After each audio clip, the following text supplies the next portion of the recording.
ఏంటి జీవపు డమ్ము అంటే మన సెల్ఫ్ ఎగ్జాల్టేషను, మనల్ని మనం గొప్పగా చూసుకోవాలనే ఆలోచన, మనకి అంటే ఒక హోదా, ఒక సోషల్ స్టేటస్లో మనం ఉండటానికి మనం ఇష్టపడతాం కదా, అది దేవునితో ప్రమేయం లేని స్వాతంత్రం కలిగి ఉండటం, దేవుడితో సంబంధం లేకుండా స్వాతంత్రం కలిగి ఉండడానికి ఇష్టపడటం. దీన్ని మనం అంటే స్క్రిప్చర్లో మనం చదువుతూ ఉంటే మనిషి కోరుకునేది ఈ మూడు. వాడు గొప్పోడుగా అందరి ముందు ఉండాలని, ప్రత్యేకంగా ఉండాలని, అందరికంటే గొప్ప స్థితిలో ఉండాలని, ఒక మంచి హోదా కలిగి ఉండాలని, అట్ ద సేమ్ టైము తను అనుకున్నది తను చేయగలగడానికి దేవుని యొక్క ప్రమేయంతో కూడా కాకుండా ఏది మంచిదో ఏది చెడ్డదో వాడికి వాడే డిసైడ్ చేసుకోవడానికి మనిషి ఎప్పుడు ప్రయత్నం చేస్తూ ఉంటాడు కదా. ఇది ఎక్కడి నుంచి స్టార్ట్ అయింది?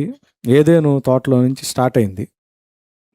స్లోగా మానవులు భూమి మీద మల్టిప్లై అవుతా ఉన్నప్పుడు హ్యూమన్ సివిలైజేషన్స్లో, అంటే జెనసిస్ 6 దగ్గర నుంచి జెనసిస్ 11 దాకా మీరు చూస్తే, ఆదికాండం 6 నుంచి 11 దాకా ఈ హ్యూమన్ సివిలైజేషన్స్లో ఇది బాగా ఇంటెన్సిఫై అయింది, తీవ్రతని ఉండి